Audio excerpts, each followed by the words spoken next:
Let me just quickly describe how this is going to go. In a few seconds, I'm going to have Geoff Dyer introduce the proceedings. We are going to, in the spirit of Geoff's remarkable book, Zona, we are going to look at the film for a while, stop, talk about it, digress, look some more, stop, digress, and so forth. So it'll go like this. He will talk for about 15 minutes at the beginning. We'll show part of the film. Around half an hour into it, we're going to stop, and you'll meet the panelists, and they'll start talking a bit. We'll go on until the end of part one. At that point, we'll take a break, a 10-minute break.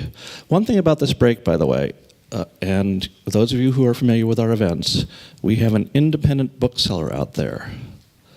We have books of all the panelists. These are terrific books. American civilization will die if you don't go and buy books. We also, by the way, have copies of Stalker and The Mirror and The Sacrifice, DVDs. And you will die if you don't buy those. So you know, that's simple. Anyway, we will then reconvene after a short break. We'll show, at that point, part two is a bit longer than part one. So halfway in the middle, at the place of Geoff's choosing, we'll stop there and talk a bit more. We'll talk a bit at the end. And by that time, it'll be getting close to 9 o'clock, and you will be released. But anyway, I want to thank the people here at the New School. Thank Stephanie Steicher, my assistant and associate, who does all the hard, heavy lifting right over there. And now I want to introduce my great friend and fellow mischief maker, Geoff Dyer, the award-winning Geoff Dyer, who will explain what we are up to today.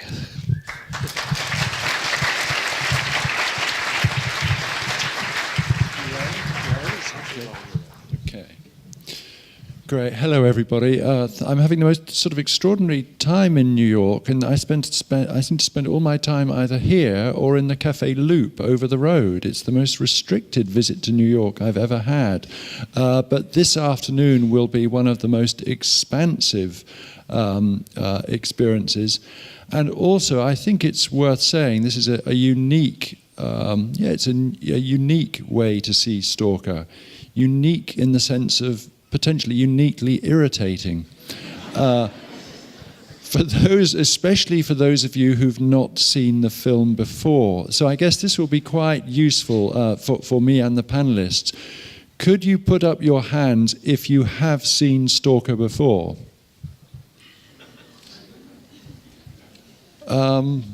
Okay, now because I seem to be rather like I've had a stroke or something. Who has not seen it before? Oh, it looks to me it's absolutely 50-50. That makes life easy. So just to explain a few things about it. Obviously, for those of you who haven't seen the film before, it does not move at the pace of a James Bond film. And that's a good thing because, I don't know, I think I'm probably speaking for many of us. I mean, in my view, there is nothing more boring than a James Bond film. But the thing is, I think if the key thing is to give yourself to the time of the film totally, because actually if there is any kind of feeling for any sense of boredom, that tends to be a product not so much of what's happening on screen as it's more a kind of friction between your expectations of how you want a film, the speed at which you want a film to proceed and the way it does. But actually you're not going to have a chance to get bored because of all these interruptions that are coming. We're going to interrupt it at the first point at we've chosen the point at which we'll first interrupt it very, very carefully. So if you do feel a sense of frustration at that moment, don't worry, because it will be more than compensated for by the way that we resume showing the film. We are showing the film from a DVD. Now, those of you, Ren is somebody who is occasionally prone to exaggeration, but he assures me that there is no print of Stalker available on the North American continent, in either USA or Canada, which is kind of horrible state of affairs. But it doesn't entirely surprise me, because when we were trying to get the image for the cover of the book from Mosfilm, that was proving to be really quite tricky. I thought it would be straightforward. This is, Russia's many ways has sort of embraced capitalism, and this was a chance to get money. It involved getting getting an image and the rights for it. It was like we got sidetracked into a kind of John le Carré novel.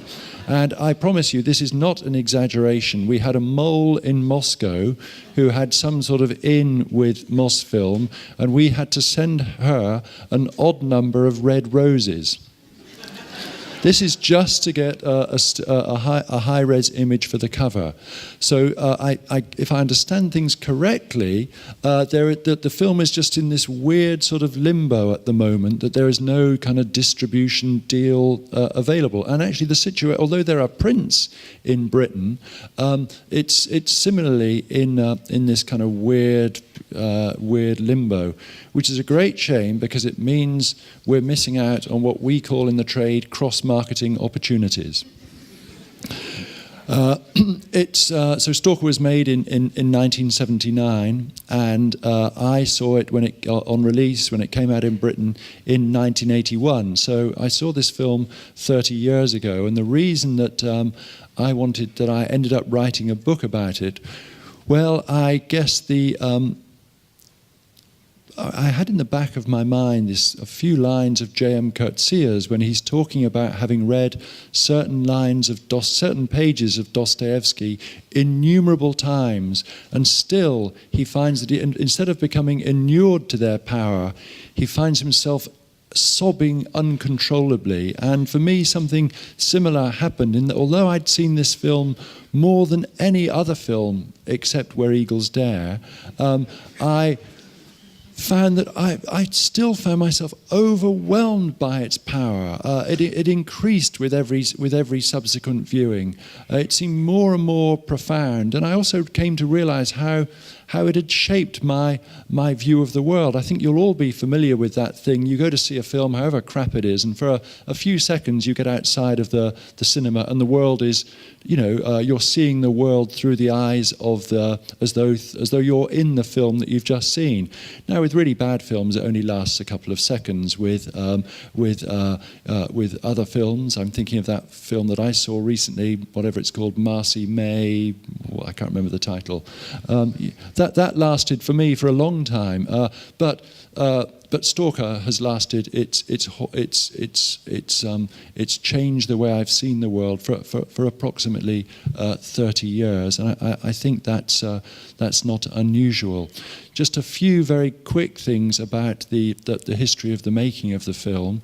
It's not unusual, I think, for these great masterpieces of cinema.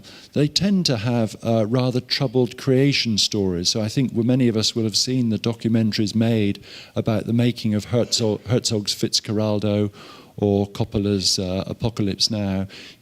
Productions which really, both of those films came close to not being made. And in the case of Stalker, I mean, it's interesting, I think, as we were very fond of saying in the 1980s. On the one hand, we like to see Tarkovsky as this persecuted Tolstoyevsky type of Russian artist, persecuted by the system.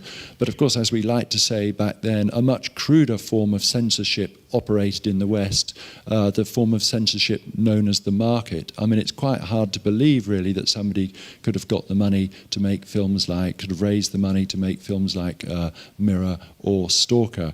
But get the money he did, and half of the budget was used. They'd shot half of the film in Tallinn, in Estonia, and the director of photography, forgive my pronunciation, Georgi Rehberg, who had done such brilliant work on Mirror.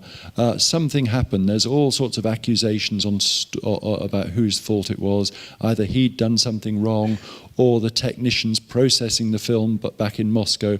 But anyway, the whole of it was all completely ruined and unusable. So a complete disaster. And it looked like at that point that the film would not be made. But as can happen, that delay proved to be absolutely crucial for the film becoming this great masterpiece that we're familiar with now. Because it was during that delay that Tarkovsky completely reconceived that the central character of the Stalker. First time around as much closer to the character in the short story, in the short novel it was based on. Some kind of hustler, or Tarkovsky uses the word like a bandit or a drug dealer. And as you'll see, those of you who've not seen the film before, he's transformed into this rather tragic apostle or absolute believer in the zone. And that's so... it's almost inconceivable to us now that the Stalker could have had some other kind of character. They managed to come up with some kind of way of getting some more money. The film, Rehberg, again, depending on whose account you believe, he either just stormed off the set or he was sacked by Tarkovsky. Another director of photography came in, and again he was either sacked or ran off. There's you can read an account of all of this stuff in Tarkovsky's diaries. And eventually they got a third DP on board, and it was finished. Again, so it was the last film Tarkovsky made in the Soviet Union. And for my money, but please, you're not allowed to throw things, it was the last great, or even I think, it was the last great film Tarkovsky made. As always happens to any distinct stylist, it seems to me, and actually to Bergman and Wim Wenders as well, that the two films he went on to make in the West, Nostalgia and Sacrifice, it felt rather self-parodic. So, in other words, what we're seeing, I think, is the absolute sort of the triumph of Tarkovsky's work, and you're dying for the film to start. So, enjoy. Thank you. Okay, I warned you that you might find that a little bit irritating, but I think you'll find this next part extremely stimulating. I'm going to just say something very, very brief that weirdly, I'm not even sure this is true, but it seems to me I'm watching that the subtitles are slightly different to the version that I've been watching in England. I don't know if such a thing is possible, but it's I think that will be revealed perhaps later on. But it certainly seems a bit different to the way I remember it. But now I'm going to hand you over to this lot. Who would like to go first? I was struck by something that you mentioned in the book about the way the film begins, and after the people at Mosfilm had seen an early cut of the film, they kind of wanted to encourage Tarkovsky to speed it up a bit, and he felt that this wasn't helpful, and they said, well, we're just thinking of the audience. And this got him even madder, and he said, the only audience I'm interested in is Ingmar Bergman and Robert Bresson. But then he said, I'm going to make it even slower, so that if anyone walks in accidentally and this isn't their kind of film, they can get up and leave, and then we'll be good riddance to them. And this struck a chord with me, because we had exactly this discussion, except the capitalist version, when we were making The Conversation, which was 1972-73. And we would screen versions of the film. It was never previewed in any official sense, but we had screenings for a number, 5 or 10 people. And there was always this, can't it get going a little faster?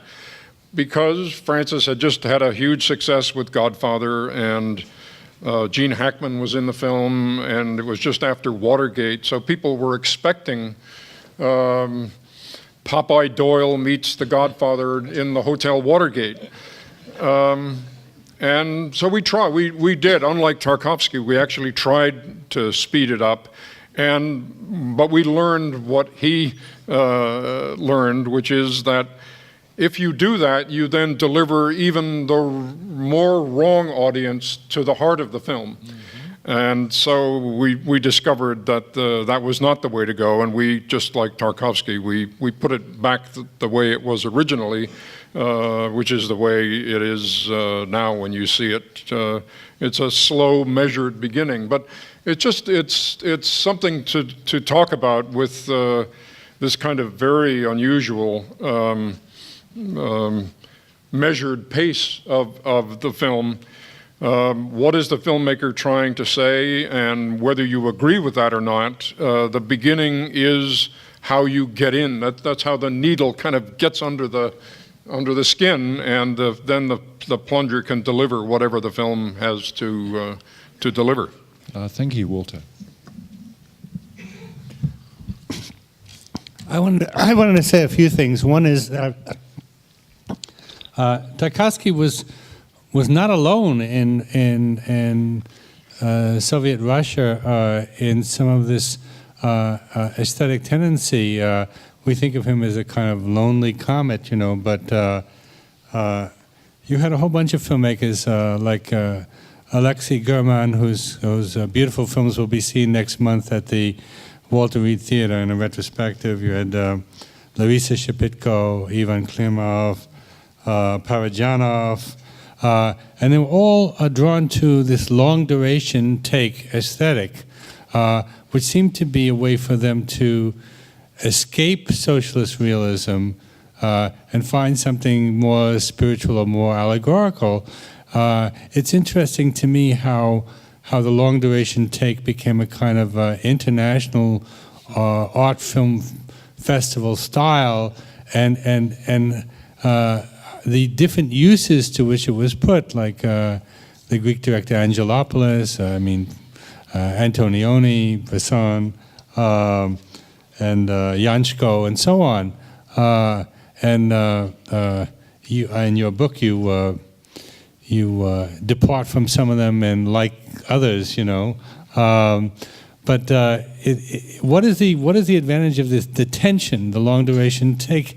I think it sort of plunges you into the moment, and it doesn't guide you in the way that a lot of quick editing and music over the soundtrack guides you. So you're thrown back on your own resources. That's part of what happens with long duration takes. I was struck this time watching it how much tension there actually is, how much argument, how much contempt, bullets flying. It's not as though nothing's happening. Quite a bit is happening. It really is. I was struck by how incredibly exciting it is. Yes. So first we tell everybody nothing happens. It's very dull, and then the bullets start flying. It's quite a bit like James Bond. Because the irony is, you might view this as being really slow, but this is by far the most action-packed part of this film. So indeed, if this is the time to get up and leave if that's too slow. For example, with the Jeep going back and forth and the train and crashing into the zone, by far, this is James Bond practically compared to the rest of the movie. Sorry to interrupt you, but if I did. I think there's also a sort of separation of genders that occurs in this part where, the women are kind of, they come in and they're dismissed, and then it becomes a man's film. Geoff was talking earlier about how films you see can influence the way you look at the world. And recently I saw the Wim Wenders documentary about Pina Bausch, which has changed the way I look at everything. And one of the beautiful moments in the film is there's a dancer who says that she had been dancing for Pina Bausch for years, and Pina Bausch had never said anything. And finally she said, "You just have to get crazier." And I think that there's a longing in all of us for craziness, and we want that in art, I think, more and more. And I think one of the reasons for me that Tarkovsky is so satisfying and beautiful is that it's pretty crazy.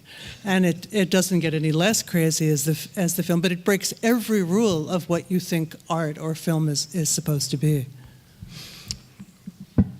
Francine, as long as you were talking about breaking rules, I just, especially in this 15 minutes or so that we just watched now, this segment, I was really struck by this framing technique that Tarkovsky often uses. I think it happens more at the beginning of this film, but it's in some very important moments later too, where I think, Geoff, you write about this in your book, where you don't quite know who's doing the seeing. The framing is in an unexpected place, or, for example, it moves across the outside of that wall and suddenly finds the stalker in the window, but no one is standing there.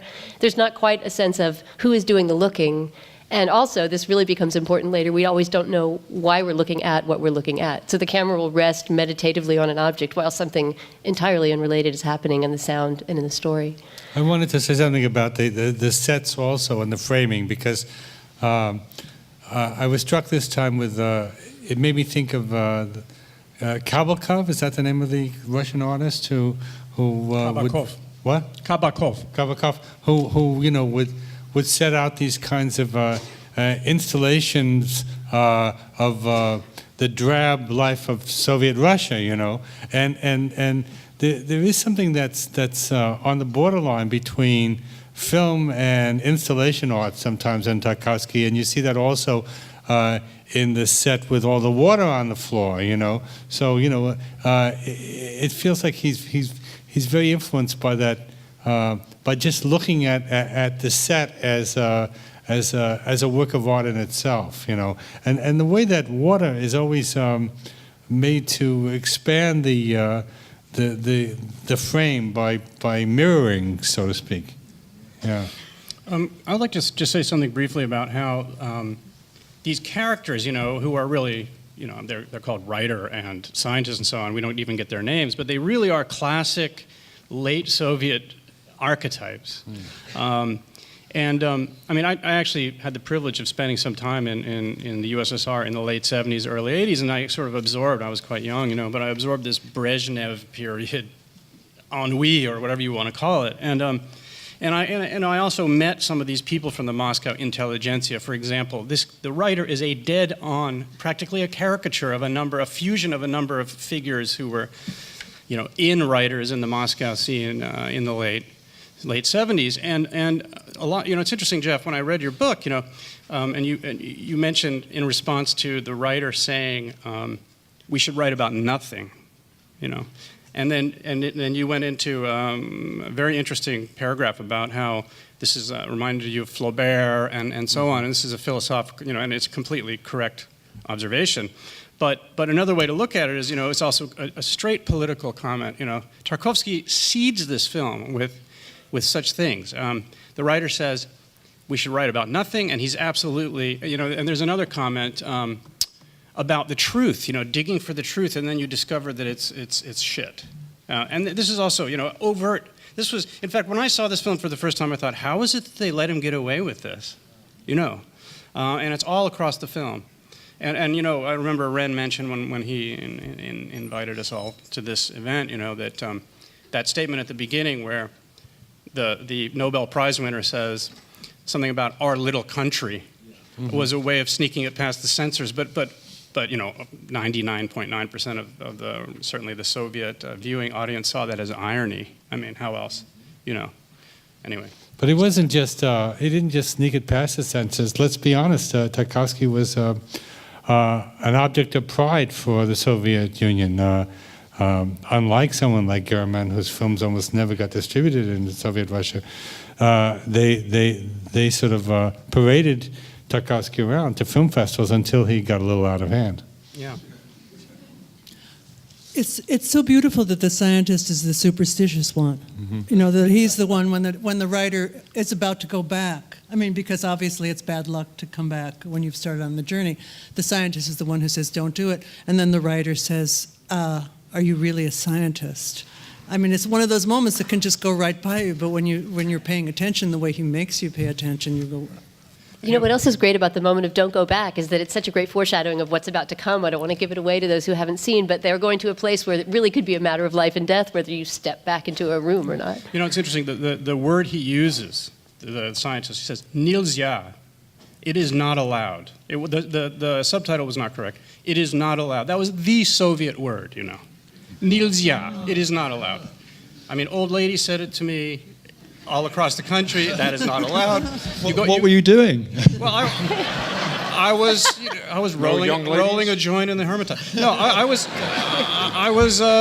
too close to a painting in a Hermitage, for example. It is not allowed, you know, over and over, that word. Yeah. So I'm just going to give some orders here. I think for one, I'm really, really interested in the divergence between the subtitles we're reading and what they're actually saying. So do please more of that in the parts that are to come. I don't even speak Russian, but that word I remember.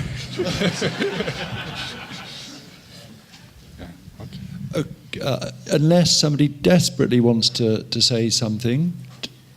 Yeah, Walter. The sequence where we stop the film is Geoff in his book. Geoff describes this sequence with great feeling and poetry.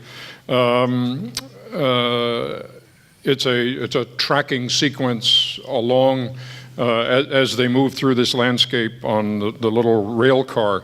And just by accident, I came across a review of a film made in 1897.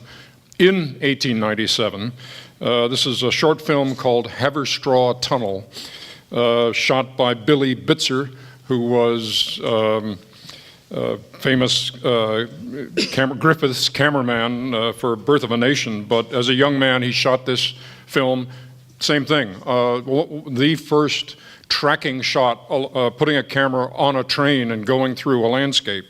And the reviewer, who was writing for the New York Mail and Express, said, the way in which the unseen energy swallows up space and flings itself into the distance is as mysterious as an allegory. We hold our breath instinctively as we are swept along in the rush of the phantom cars. Our attention is held with the vice of fate. So there it was, right at the beginning. Yeah. Well, I've written a whole book about this film, and I'm learning an awful lot. I'm having a great time. So we're going to move on now, and this is really we stopped it there because you're now going to have one of the supreme cinematic experiences, if you're not already having it. Thank you. So we'll the next break won't be painful at all because it's the end of part one. Thank you all.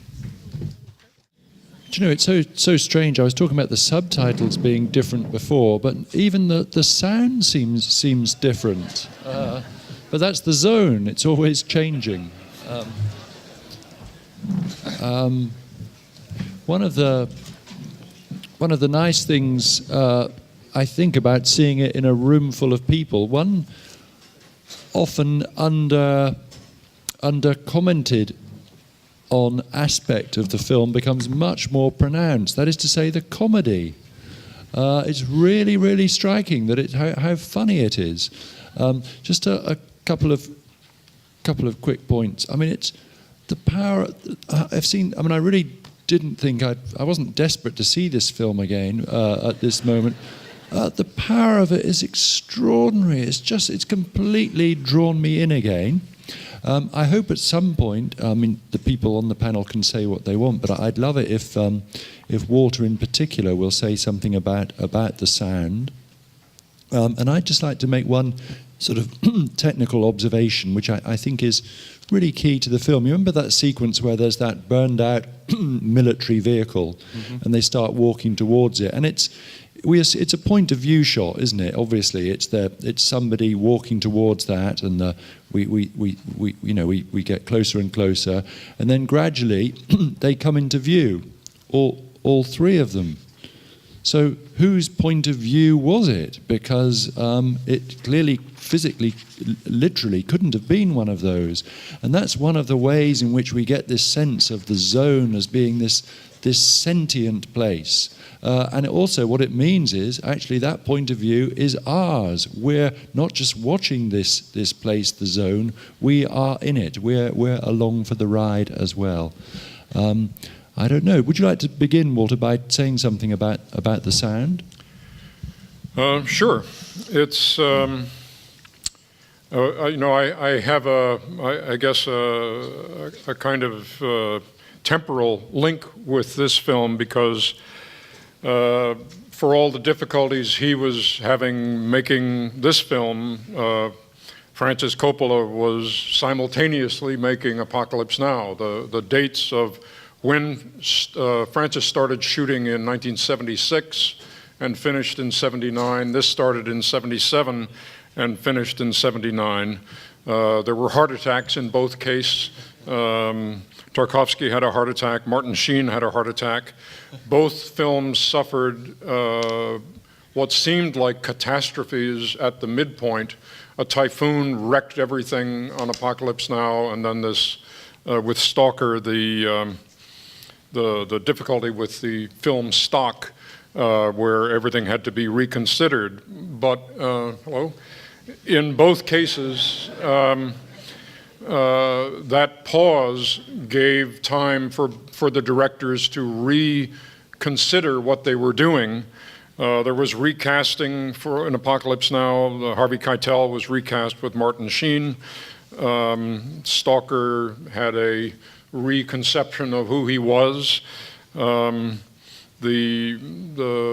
scene in Apocalypse Now was Francis and I got together at this. He came back to San Francisco and had a discussion about where are we and what have we shot and what do we need, and I suggested adding a scene which was the some point of contact as they go upriver, which turned into the murder on the sampan scene. Both are people moving into a forbidden landscape, going upriver to Cambodia to visit some mysterious person, to kill him, in fact. Here, the magic of the room. So anyway, there are just lots of similarities. We also had a very aggressive attitude toward the sound of Apocalypse Now. We wanted to invent a whole new way of listening to sound, which turned into what has become the 5.1 format. The standard now is the standard format for motion pictures, but was not unknown at the time. You mentioned in the book this possibility of let's have a theater where only Stalker plays just over and over again, and whenever you want to go see the film, you can go to that theater. And that was actually Francis's idea for Apocalypse Now, is that he would build a theater in the geographic center of the United States, somewhere in Kansas, and it would be a building kind of like an IMAX theater before the fact of IMAX theaters, and families would come, drive from all over the country, like going to Mount Rushmore. They'd come to see Apocalypse Now. But we'll have to have a super sound format to make this a real experience, and so the theater obviously was never built, but the artifact of this was the sound. Listening to this soundtrack, this has been recomposed, I think, by somebody else into this 5.1 format. I don't think Tarkovsky mixed the sound like this at the beginning. What strikes me most about the sound is that it's all dubbed, that the dialogue is all added after the fact. In Italian cinema, that's always the case. Is that not always the case with Soviet films? No, I don't know. I don't know enough about Soviet filmmaking to know. There is kind of a national characteristic. Italian, it's very common to dub everything, although less so now than in the old days. In France, following Jean Renoir's dictum, there was just the opposite. Everything had to be sync sound. So I'm listening to the voices, and I'm hearing this kind of everything is in the same relationship to the microphone, no matter where they are in the scene. There was one brief little moment where I think I heard some original dialogue, just one line of dialogue, but it had a very different quality to it. But there is a very inventive use of sound effects, and processing sound effects through synthesizers, which is something we were also doing in Apocalypse Now. It was just something in the air, and of trying to fuse music and sound to make them cohabit in a more friendly way. So I would say it's imaginative, but technically a little crude, this sound, I would say. But for me, the imaginativeness carries the day. I would much rather that than the opposite. Yeah, the music it strikes me how cool the music is, actually. It's very good music. And not, it doesn't overstay its welcome. There are long sections where you think, well, he would put some music in here, but he doesn't. He just leaves you on your own. And I appreciate that greatly. There's one more quote here, which I ran across. I had this in my kit for a number of years, but it's another Russian. You were talking in the book about how Tarkovsky rescues the abandoned artifacts of humanity and renders them into this beautiful state of being cinematically. And this is Nabokov talking from The Gift.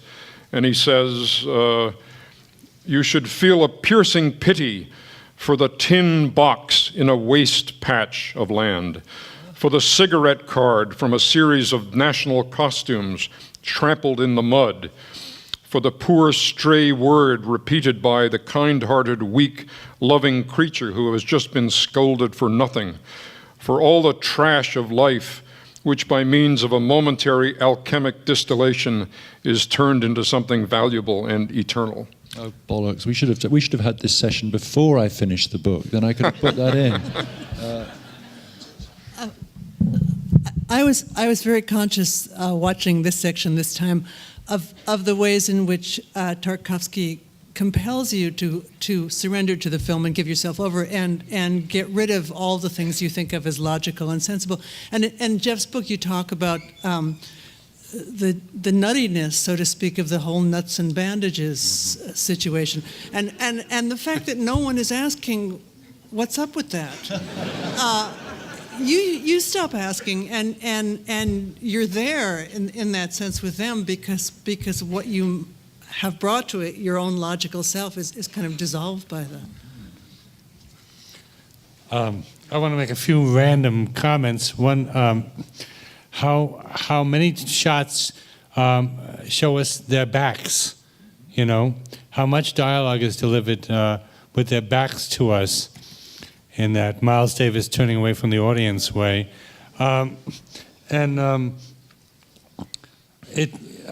It's funny this time, having mentioned the whole aesthetic of the long shot, the long duration shot, it seems as though he doesn't take pains to orchestrate complexly the way, let's say, Yanchko or Angelopoulos would. They're mostly rather simple shots that go on for a long time. And very often it seems that the figures are in the foreground. So he's not really working with that much depth of field. It's actually often a rather shallow composition, except for kind of these landscape cutaways. So he's not doing that distanced Mizoguchi thing. He's really showing us the figures close up, almost in medium shot or close up shot, and then and the whole thing with the backs, they talk a lot. There's a lot of dialogue in this scene, in this film. So it's not like it's not as though it's a slow, semi-silent film. It's really a talkie. Having them face away from the camera makes the dubbing easier. It does make it easy. And it does seem to me this time that all the sound is on top, coming from the same place, and that is fairly unrealistic by American and French standards, as you point out. I also thought about two genres that this one relates to. One is the horror movie where you go out into nature and don't know what to expect, And there's a lot in this film about nature and alienation from nature, just as there is in Solaris, And there's so many overlaps between Solaris and Stalker, I think, in this going to this strange place, which is a kind of, the place itself is sentient, as often happens in horror movies. And the other, of course, is the Western, where there's this sort of trek across an open landscape, with the feeling of ominousness always close by. Thank you. Dana and Michael, would you? Yeah, the means by which he invests the zone with that ominousness is really, it's in this section that we just watched that you see it all starting to take place. The nuts and bandages that are introduced with no explanation whatsoever. That at first I thought at first they were being thrown for mines, maybe landmines or some actual physical danger. But it soon becomes clear that we're just in a kind of ontologically dangerous place. It's not even clear what could happen with the nuts and bandages as they land. But they're also funny. It also becomes part of the comic business that they're throwing them. So that's all beautiful. As far as the sound, I just wanted to note that the music, it's the theme to Stalker, what I think of as sort of the Stalker theme song kicks in this part we just watched, which is that flute, that kind of eerie flute theme with the drone, Middle Eastern drone in the background. The score is by Edward Artemyev, who often composed, I think he also composed the Solaris score, I'm not sure, but was a composer that worked with Tarkovsky, and there's a great interview with him that's, I believe, on the DVD that this comes from, because I recognize these subtitles, the 2 DVD set. And the composer interview is just incredible. He talks about what it's like to work with Tarkovsky. He also had to scrap his entire score because he wrote something that Tarkovsky decided was wrong. So once again, as with the film, he had to begin from zero. And he talks about how he and Tarkovsky had long talks about the concept of the film before he started to compose. And one of the things Tarkovsky said is that he didn't think music should function as lining. That was his word. Music shouldn't be the lining of a film, which I thought was really great. And so the music in this film, I think, it isn't a lining. It isn't just reinforcing whatever we're seeing on screen. I think it's creating a whole other world that's strangely Eastern in a way. There's something a little Eastern about the score, including the orchestration. And it's very striking. It's a beautiful theme. Actually, it's interesting, Geoff. I learned something new from one of the things I learned new from your book was that the original intention was to shoot the film in Soviet Central Asia, which I had no idea about, which is fascinating. Maybe that's one reason that you had this Eastern feeling. I would just say a couple of things, and they're kind of personal. I mean, in a sense, my two favorite shots, kind of short shots in Tarkovsky, that illustrate his basic idea. One of his basic ideas was that you should see time unfolding within a shot. And of course, with these long, elaborate takes, of course, you see time unfolding and so forth. But sometimes in a much more kind of, in a smaller way, in a smaller scale way, you see that. And that moment when the stalker lies face down in the zone soil, and it's just as if he's returning to his lover, is fantastic. But the moment that really gets me is when that little inchworm inches across his finger. It's a bit like sort of Blue Velvet, or how so? Isn't there that scene where they come across the hand with a bug crawls into an ear? The ear. The ear. I'm sorry. Yeah. Yeah, although, in some ways, yeah. But anyway, that... I'm being diplomatic. No. Point taken, sorry. That inchworm, somehow, Tarkovsky, I bet he put it there, I would like to know. But he lets it... It was added by Lucas in CGI. Yeah, okay. But by the way, the other short, brief kind of illustration of that idea in Tarkovsky's films is in the film called The Mirror.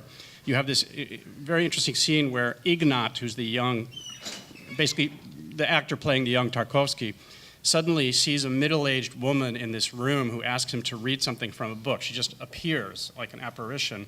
and she has a cup of tea on the top of a piano, if I remember correctly.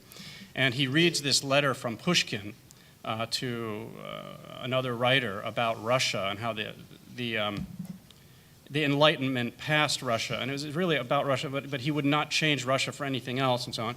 And Ignat reads this, and he turns around, and the woman has gone, and her cup of tea has gone, and you see a shot of condensation, a circle of condensation evaporating on the top of the piano.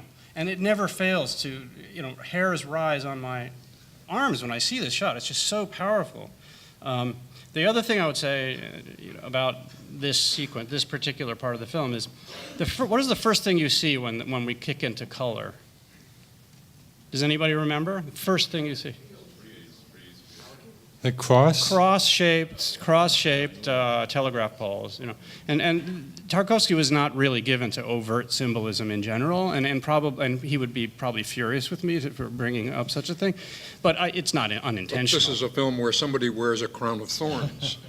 Later, yeah. That's true. That's a spoiler. That's true.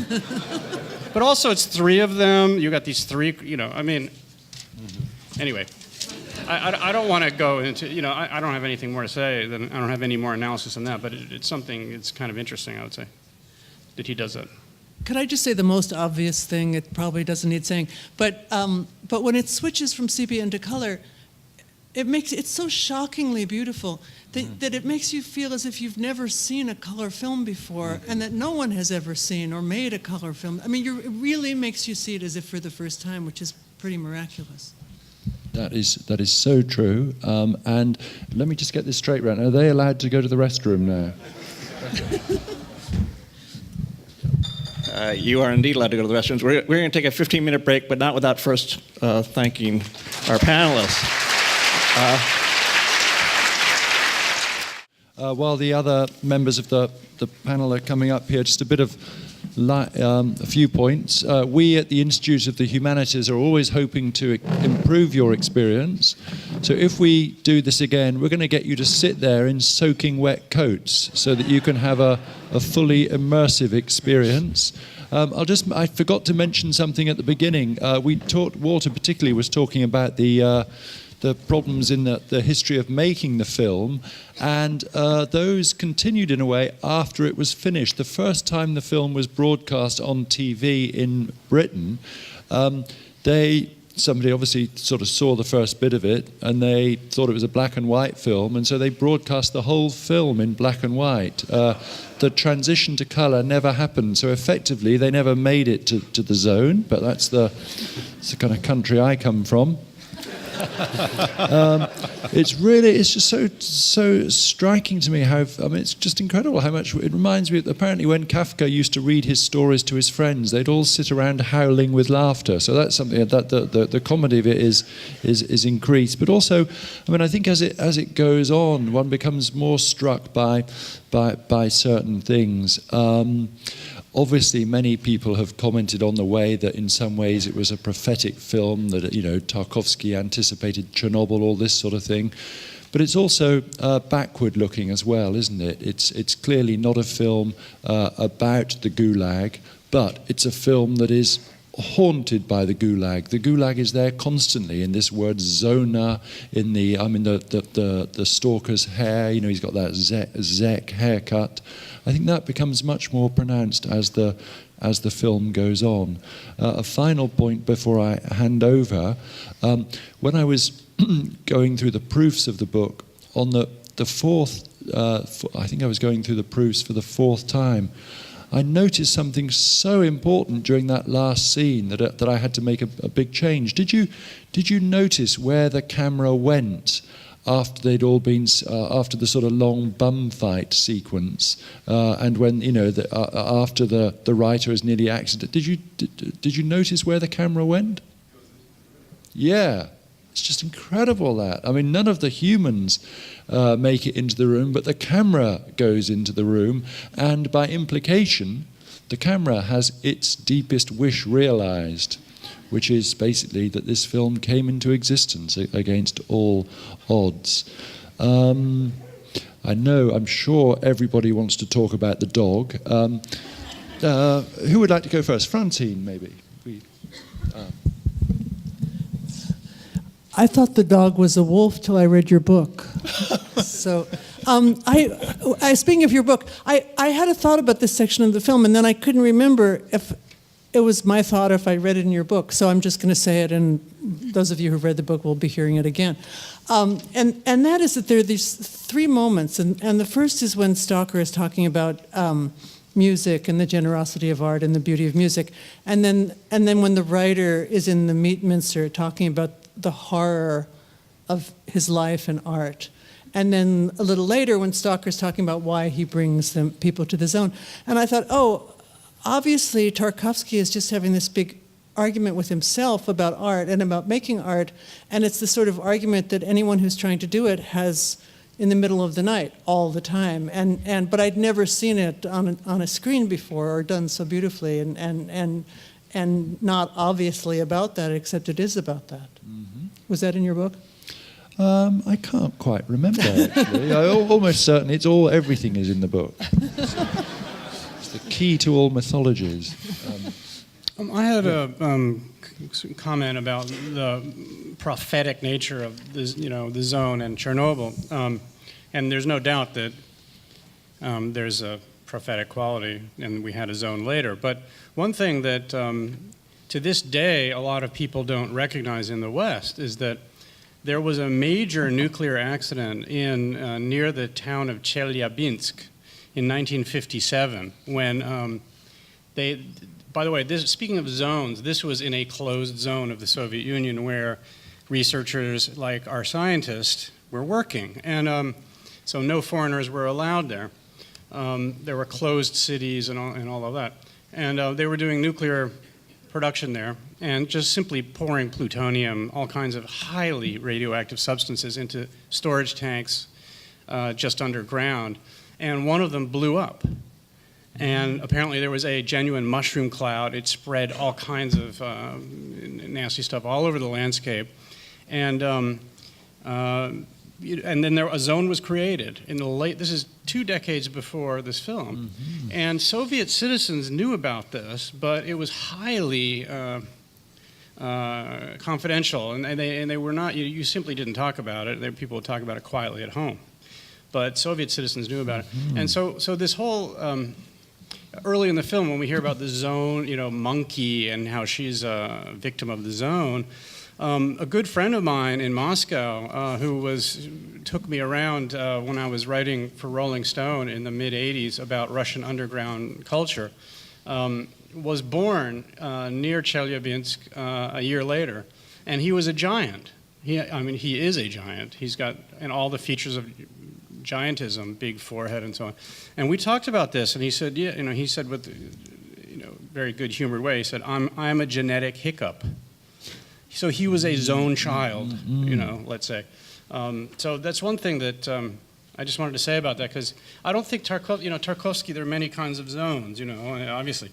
And I don't think he meant directly that thing. Obviously, we're talking about a place where your innermost wish is granted, not a nuclear waste site.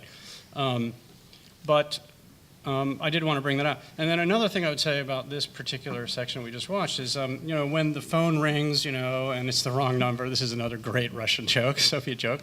But then after he speaks to his colleague, and it becomes clear that something strange is going on, and then the writer says, "What is going on with you?" And they have this little dialogue, and then at one point the writer says, you might get your Nobel and everything. Within a couple sentences later, he says, you think you'll get one thing, but you'll get another kind of thing entirely.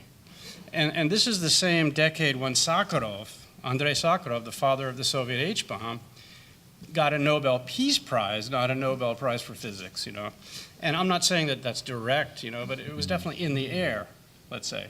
This kind of these kinds of characters were there. In actually, Sakharov was then in a closed zone. He was exiled to Gorky because of his actions to try to stop Soviet atmospheric tests and so forth.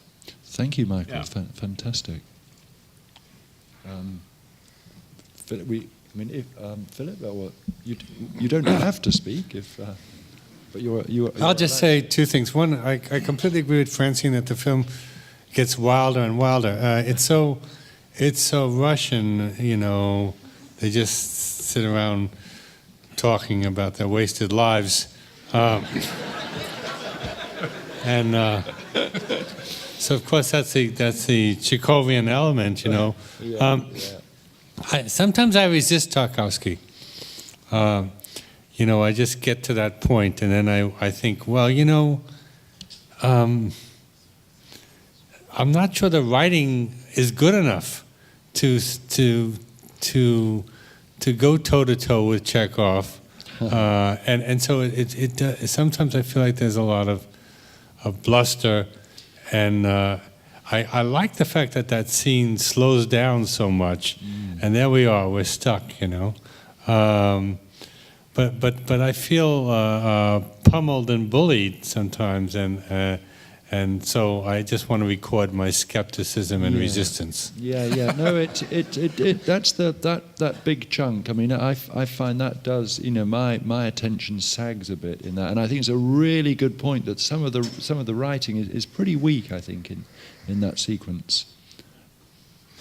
All I would say is that the great power of the section we just watched, I think, is the audacity of the transitions, just how audacious they get, and there ceases to be any attempt at all to explain why the dry tunnel that isn't a dry tunnel leads back to the place that it began, or how the meat mincer leads into the room with the hillocks of dust in it, and that all of those spaces just have their own being in such a kind of bold way. And I think that's actually is my favorite section of the film that we just saw, not really because of anything to do with the bickering between science and art and all the allegory in the dialogue, which I agree gets a little heavy, but because of just the visual audacity and the kind of conceptual audacity of all of those spaces that are established one after another and that all seem to flow from some strange internal logic. Yeah, I love it when he goes to the door and suddenly you realize he's going to have to wade through a pool of water, you know. And the knapsack over the head, which you write about in the book, I love that they shout out again to the knapsack that was so dear to the professor. And of course, at the end, you realize it's because he had his bomb in it. But it's almost as if his thermos and his sandwiches meant just as much to him. Yeah, that's right.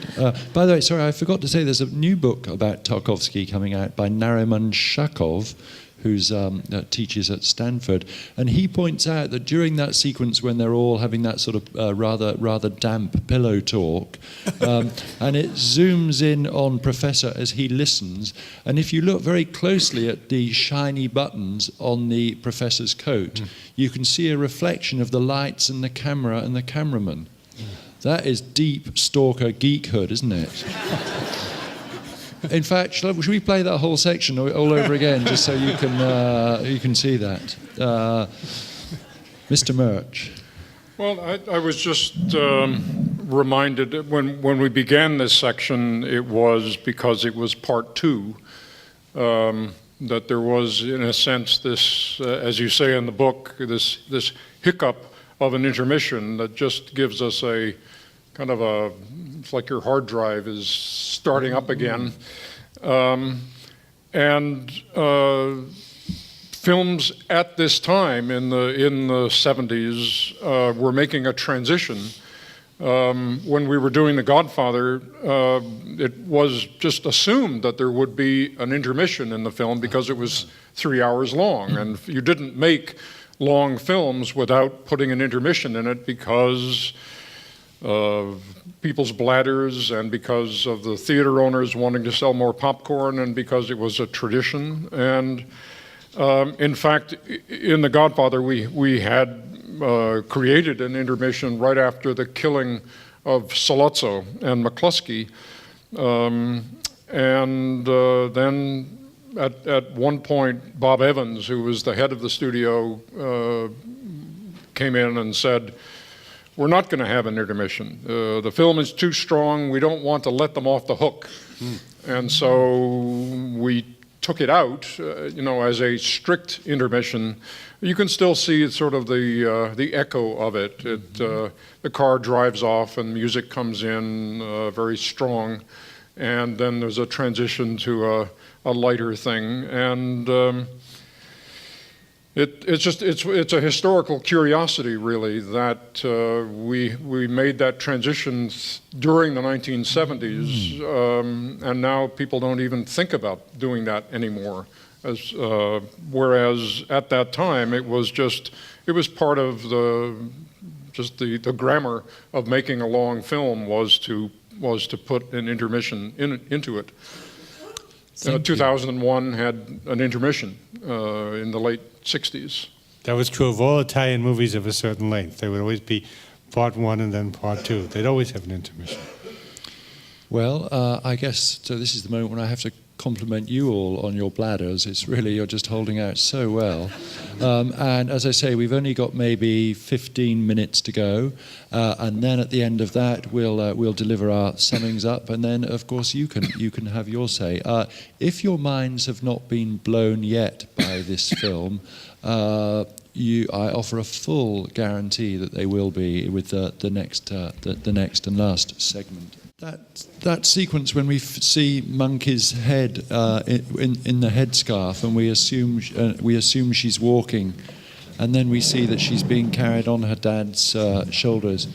It is, I think, that is one of the most profound moments that you're in any work of art. And then that last sequence with the telekinetic moving of the glasses, it just sends shivers up one's spine. So let me hand over to the panel. I want to know why does a monkey on his shoulders? Why is she on his shoulders? I guess because she can't walk. No. Just why is that moment one of the most profound in any work of art to you? God. Because it gets to me so deeply, and I think it's that. It just looks so beautiful with the headscarf. It's just in terms of its inexhaustible power, I think, for me. Does it not do it for you? I think it's a play on Dreyer's Odette. You know how in Odette the dead woman comes to life, and you have to just trust that it's a miracle because you're seeing it in front of your eyes. So in this case, it's a negative miracle. The miracle doesn't happen. Oh, superb. Yeah, that's it. That's why. Thank you, Philip. I think there's a couple of interesting things to consider here. One is that the film is so constructed that it can open itself up to all kinds of interpretations over a long period of time, which is a good signifier of something that can endure as a work of art. You can analyze the film from knowing Soviet history of the time, and it will resonate. It will accept that. But then you can also just look at it as questions that are generally posed to human beings on Earth, which is, why are we here?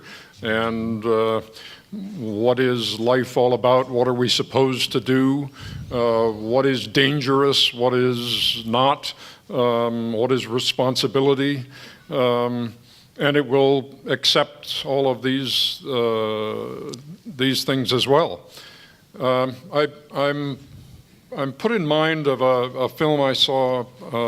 I think it was a television program about filmmakers and the films that inspired them. And there was one program which was dedicated to Marty Scorsese. This was probably about 15 years ago, I think. And he was talking in his Scorsese intense way about, kind of like Geoff is talking, about a film that deeply influenced him. And the more he talked, the more you wanted to see this thing that had so deeply stamped Marty with this open-hearted realization of the potentials of cinema. And then, in fact, after a long digression from him, they did show the scene that he was talking about. They cut to the scene, and my reaction was, what? You saw that in that? So there's an element of that here And no, Very, very politely put. and Geoff talks quite openly about this, and this is, it's really a interesting, peculiar thing, which is the dynamics between an audience and let's say an audience of one and film, but it could be any work of art, but we're talking about film, which is that film is a language. It's a way of communicating, very complex system of signs and signifiers and use of time. And at a certain point in your life, Geoff was 22 when he saw this film, you are primed for a revelation of some kind. And something is likely to happen, and some film is likely to trigger that realization. It could be Stalker, it could be When Eagles Dare, but for Geoff prompting this book, it was Stalker. And so that the opening up is something that's happening within Geoff that finds places to attach itself, just as I was saying about this film being open to so many different interpretations. So the film is worthy of being the can opener that opens up a new way of looking at the world for you. But the other point that Geoff makes is that this then becomes less accessible to subsequent generations, that there's a moment for a film and an audience where there is a really powerful interaction because of what's come before or because of what has not come before, and that suddenly happens when you watch this film. And it does open up a whole new way of being, and people get very excited about it, and that excitement endures. Future generations look and say, like, what? So Geoff makes the point that for him it was Stalker, but he looked at Breathless and goes, what? And the next generation looks at this, they who have been influenced by Reservoir Dogs, and they look at this and go, what? So there's a very complicated dynamic which is gone into nicely in the book of how a work of art can influence people and what we read into the work and what is actually there. Thank you. That's interesting you say that, because I just wanted to report some little family story, which is when my son was 7, and was already deep into the Cartoon Network aesthetic of Cartoon Network and fast cuts and all that stuff, and didn't yet read very well, and I happen to have Stalker on a laptop, not unlike that laptop, and I said to him, I was just kind of trying an experiment. I said, with this film, by the great Russian director Tarkovsky, it doesn't really matter, but the premise of the film is you have to get through a bunch of obstacles and so forth, and in the center of this zone, which appeared after something mysterious happened, there's a room, and if you get to that room, then your innermost wish is granted to you. And he listened, and he was very interested, and he said, well, I'd like to see it, and I opened the thing, and I thought I would get 10 minutes before he said, okay, Cartoon Network time. He watched the entire thing straight through. This is a film in Russian, which he didn't understand, with subtitles he couldn't read.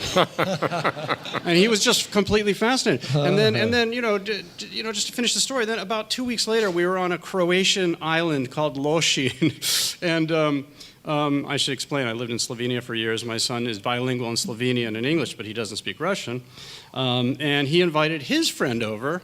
And the two of them watched the film again. Straight through. 2 7-year-olds lying together. It was the cutest scene, lying on a bed with the laptop open in front of them, watching straight through. Because he explained to his friend, you have to get to this room, and then your innermost.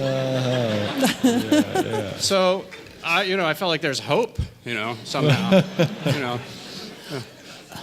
I've thought a lot about why the last scene just kills me, which it doesn't. And it's partly because it feeds into several of my own obsessions. And I think when art really gets to you, often it's for that reason.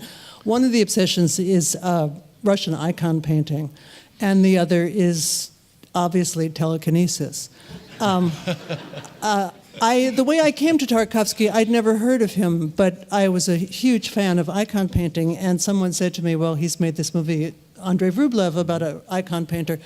And I think it was in San Francisco, and I think I went and saw it like every night for a week. And I was just, I couldn't get over it. And when I look at Stalker, and particularly at the first shot of Monkey in her headscarf, it's like an icon. It's like a moving icon, and he's like showing you one icon after another.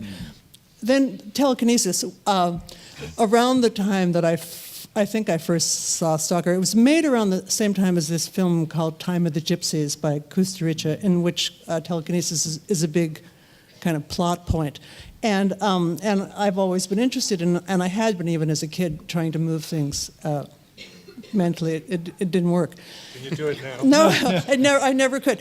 But the other day I was talking to a friend of mine, and I was trying to describe what it was about the film that moved me, and I said, well, it has a great telekinesis. Actually, it has two of them. At the beginning, when the glass rattles on the table, it never occurred to me until much later that it was the train going by. I somehow automatically assumed. Anyway, Monkey's telekinesis, I was telling a friend of mine about it, and she said, well, what is telekinesis? And I said, well, it's when you think about something and you move it by thinking about it. And she said, oh, well, that's what it means to make a film. And I thought, oh, bingo. Finally, finally on the subject of Monkey, everyone's saying all through the film, she's damaged, she's damaged, she's damaged, she's ruined by the zone. And in fact, maybe she can't walk. I mean, she does have legs. We've heard she doesn't. She does, in fact, have legs. But maybe she's damaged, but she can move things with her mind, which is something else. So here he's gone all the way through the zone and done this thing, which is apparently or supposedly produced a subnormal child, and has in fact produced an extra normal child, or a superior child in some essential way. So that's a little part of why I love that scene so much. Great. Is she You meant see, to be- Dana? Is she meant to be an ominous child in any way, do you think? This is in your book, too, and I know some people have read the ending as a sort of slouching toward Bethlehem kind of moment, as you hear Ode to Joy on the train, and it's so strange. The ending of this film is so strange. I mean, the whole film is so strange, of course, but all the rest of it, to me, can somehow fit into some coherent aesthetic whole, but every time I've seen it, this is the third time I've seen it only, unlike some of you, I haven't been seeing it, my whole life, although I did first see it, I think, 20 years ago or so. But I always think the film is going to end at that moment that we just saw, where we stopped it last time, where the camera pulls into the room and the rain comes down. And in fact, the film could end right there and be a perfect sort of completed work of art. And the coda has just always baffled me completely. It's chilling and it's beautiful, but I don't understand it at all. And I would love to hear anyone's interpretation of what Monkey and Beethoven and everybody is up to. I sort of feel it would be so weird. I mean, it's that, what's his name? I can't remember who wrote the story, where he says that he finds her very, very sinister and a sort of antichrist figure or something. And that seems so perverse, really, because it seems surely it's got to be a compensatory thing for the damage done to her physically, but by the zone. And although the dog is whimpering because something strange is going on, it feels to me like a sort of religious and redemptive moment rather than a miracle. It's a miracle. Yeah. And it's about the future in some way, right? Obviously, because it's a child and the onrushing train, there's something about it that's about what comes next, what comes after the next generation after the zone. And it's the ultimate what he's brought back from the zone. Yeah. And the lovely doggy that he's brought back. Yeah, I mean, and it's that nicely balanced paradox which he gets into when he's lying there talking to his wife, and she says, "Don't you think I would have something to wish for?" As does he, and here this little conundrum of, is the zone in some way responsible for what happened to Monkey? But if it is, then why isn't the room the solution to that problem? Why doesn't he go into the room or take his wife in there and say, please make Monkey whole again? Yeah. Because of this, the other thing about the wish is that it doesn't give you what you say you want. It gives you what is deep within you, which you may not know exactly what it is. And so you're afraid to go into the room to confront that issue. And yet, out of this whole spiral of wishes and being afraid of wishes, Monkey does, out of all of this, she does have an ability, the telekinetic ability, which in some way, in a kind of religious, mysterious way, compensates for the imagined trouble that she has, which is never really specified either. Mm-hmm. Yep, we'll hear from Philip, and then have we got time for some questions after Philip, Laura? Too late. Okay, Philip, the last word. Oh, too bad in the last word, because I'm a non-believer. I'm one of those writers and intellectuals with the dead eyes that they were talking about at the end. and so except that when you see the other side of the room, you see that it's loaded with books. Well, You know? Yes. But I think that I interpreted that scene where the stalker is shivering and raving about the lack of belief,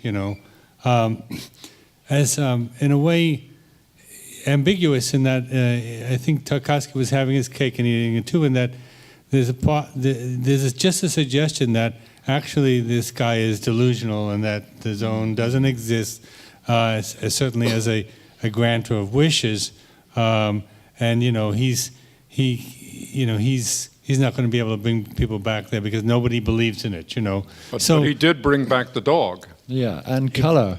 Well, he brought back the dog, but I don't think that was his innermost wish. But anyway, so I think that in a way, Tarkovsky, the Christian Tarkovsky was saying, believe, like, in Peter Pan, and the skeptic was saying maybe it's all a delusion, and so in the end he leaves the audience with hope. But I prefer the first version.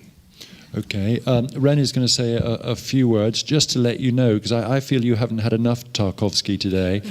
So tomorrow we're showing Mirror at the Museum of the Moving Image, and then on Monday I'll be speaking at the School of Visual Arts, and we'll be doing this nice thing. I'll be reading some passages from the book, and it'll be synced in with some sections of the film. So if you haven't had enough of Tarkovsky, and I know you haven't had enough of me, see you again on Monday. And here's Ren, who we thank very much.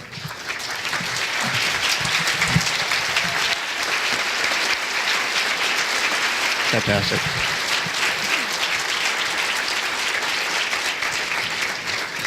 I'm sorry about not taking questions from the audience, but we actually have to clear the hall relatively quickly. So as you leave quickly. But not. I just also want to say that we do these things pretty regularly. Go to our website, nyihumanities.org. Sign up, and you'll hear about more of them. This turned out, we had our cake and ate it too. We got to see the movie, and this worked. We were talking backstage about possibly doing it with a James Bond movie next year. But anyway, thank you all so much. You were a terrific audience, and we've had a great time. In many ways has sort of embraced capitalism, and this was a chance to get money. It involved getting getting an image and the rights for it. It was like we got sidetracked into a kind of John le Carré novel, and I promise you this is not an exaggeration. We had a mole in Moscow who had some sort of in with Mosfilm, and we had to send her an odd number of red roses. This is just to get a high-res image for the cover. So if I understand things correctly, the film is just in this weird sort of limbo at the moment, that there is no kind of distribution deal available. And actually the situation, although there are prints in Britain, it's similarly in this kind of weird limbo, which is a great shame because it means we're missing out on what we call in the trade cross-marketing opportunities. So Stalker was made in 1979, and I saw it on release when it came out in Britain in 1981. So I saw this film 30 years ago, and the reason that I ended up writing a book about it, well, I guess I had in the back of my mind a few lines of J.M. Coetzee's when he's talking about having read certain pages of Dostoevsky innumerable times, and still he finds that instead of becoming inured to their power, he finds himself sobbing uncontrollably. And for me, something similar happened in that although I'd seen this film more than any other film except Where Eagles Dare, I found that I still found myself overwhelmed by its power. It increased with every subsequent viewing. It seemed more and more profound, and I also came to realize how it had shaped my view of the world. I think you'll all be familiar with that thing. You go to see a film, however crap it is, and for a few seconds you get outside of the cinema, and the world is, you're seeing the world through the eyes of as though you're in the film that you've just seen. Now, with really bad films, it only lasts a couple of seconds. With other films, I'm thinking of that film that I saw recently, whatever it's called, Marcy May. I can't remember the title. That lasted for me for a long time, but Stalker has lasted. It's changed the way I've seen the world for approximately 30 years, and I think that's more money. The film Rayberg, again, depending on whose account you believe, he either just stormed off the set or he was sacked by Tarkovsky.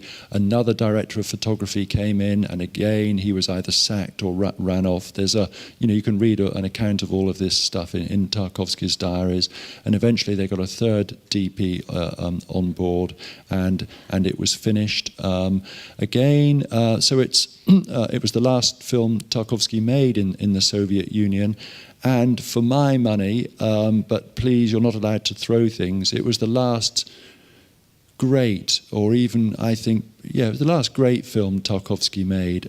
As always happens to any distinct stylist, it seems to me, and actually to Bergman and Wim Wenders as well, that the two films he went on to make in the West, Nostalgia and Sacrifice, it felt rather self-parodic. So, in other words, what we're seeing, I think, is the absolute sort of the triumph of Tarkovsky's work, and you're dying for the film to start. So, enjoy. Thank you. Okay, I warned you that you might find that a little bit irritating, but I think you'll find this next part extremely stimulating. I'm going to just say something very, very brief that weirdly, I'm not even sure this is true, but it seems to me I'm watching that the subtitles are slightly different to the version that I've been watching in England. I don't know if such a thing is possible, but it's I think that will be revealed perhaps later on. But it certainly seems a bit different to the way I remember it. But now I'm going to hand you over to this lot. Who would like to go first? I was struck by something that you mentioned in the book about the way the film begins, and after the people at Mosfilm had seen an early cut of the film, they kind of wanted to encourage Tarkovsky to speed it up a bit, and he felt that this wasn't helpful, and they said, well, we're just thinking of the audience. And this got him even madder, and he said, the only audience I'm interested in is... That's not unusual. Just a few very quick things about the history of the making of the film. It's not unusual, I think, for these great masterpieces of cinema. They tend to have rather troubled creation stories. So I think many of us will have seen the documentaries made about the making of Herzog's Fitzcarraldo or Coppola's Apocalypse Now. Productions which really, both of those films came close to not being made. And in the case of Stalker, I mean, it's interesting, I think, as we were very fond of saying in the 1980s. On the one hand, we like to see Tarkovsky as this persecuted Tolstoyevsky type of Russian artist, persecuted by the system. But of course, as we like to say back then, a much cruder form of censorship operated in the West, the form of censorship known as the market. I mean, it's quite hard to believe, really, that somebody could have got the money to make films like, could have raised the money to make films like Mirror or Stalker. But get the money he did, and half of the budget was used. They'd shot half of the film in Tallinn, in Estonia, and the director of photography, forgive my pronunciation, Georgi Rehberg, who had done such brilliant work on Mirror.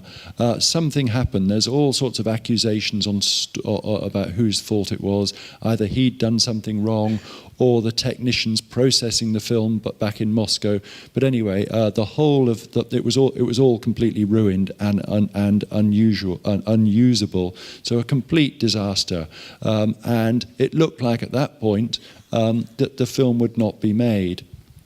But as can happen, that delay proved to be absolutely crucial for the film becoming this great masterpiece that we're familiar with now. Because it was during that delay that Tarkovsky completely reconceived that the central character of the stalker.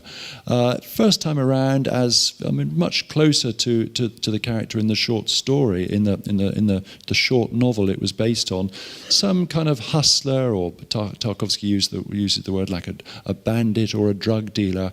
And as you'll see, those of you who've not seen the film before, he's transformed into this rather tragic apostle or absolute believer in the zone. And that's so, it's almost inconceivable to us now that the stalker could have had some other kind of character. They managed to come up with some kind of way of getting some potentially uniquely irritating. Especially for those of you who've not seen the film before. So I guess this will be quite useful for me and the panelists. Could you put up your hands if you have seen Stalker before?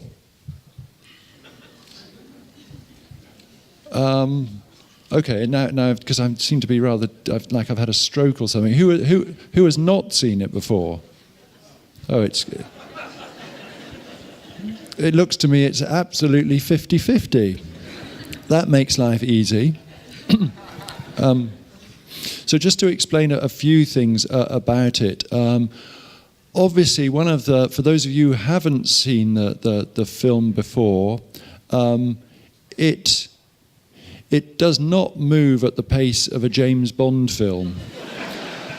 And that's a good thing because, I don't know, I think I'm probably speaking for many of us. I mean, in my view, there is nothing more boring than a James Bond film.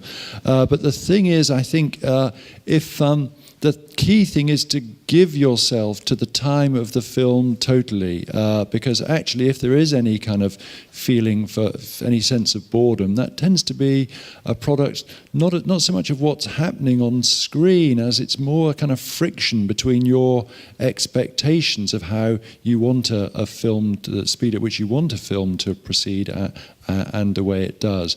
But actually you're not going to have a chance to get bored because of all these interruptions that are coming.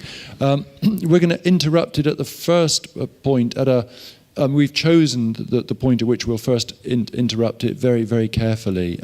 So if you do feel a sense of frustration at that moment, don't worry, because it will be more than compensated for by the way that we resume showing the film. We are showing the film from a DVD. Now, those of you, Ren is somebody who is occasionally prone to exaggeration, but he assures me that there is no print of Stalker available on the North American continent, in either USA or Canada, which is kind of horrible state of affairs. But it doesn't entirely surprise me, because when we were trying to get the image for the cover of the book from Mosfilm, that was proving to be really quite tricky. I thought it would be straightforward. This is, Let me just quickly describe how this is going to go. In a few seconds, I'm going to have Geoff Dyer introduce the proceedings. We are going to, in the spirit of Geoff's remarkable book, Zona, we are going to look at the film for a while, stop, talk about it, digress, look some more, stop, digress, and so forth. So it'll go like this. He will talk for about 15 minutes at the beginning. We'll show part of the film. Around half an hour into it, we're going to stop, and you'll meet the panelists, and they'll start talking a bit. We'll go on until the end of part one. At that point, we'll take a break, a 10-minute break. One thing about this break, by the way, and those of you who are familiar with our events, we have an independent bookseller out there. We have books of all the panelists. These are terrific books. American civilization will die if you don't go and buy books. We also, by the way, have copies of Stalker and The Mirror and The Sacrifice, DVDs. And you will die if you don't buy those. So that's simple. Anyway, we will then reconvene after a short break. We'll show, at that point, part two is a bit longer than part one. So halfway in the middle, at the place of Geoff's choosing, we'll stop there and talk a bit more. We'll talk a bit at the end. And by that time, it'll be getting close to 9 o'clock, and you will be released. But anyway, I want to thank the people here at the New School. Thank Stephanie Steicher, my assistant and associate, who does all the hard, heavy lifting right over there. And now I want to introduce my great friend and fellow mischief maker, Geoff Dyer, the award-winning Geoff Dyer, who will explain what we are up to today.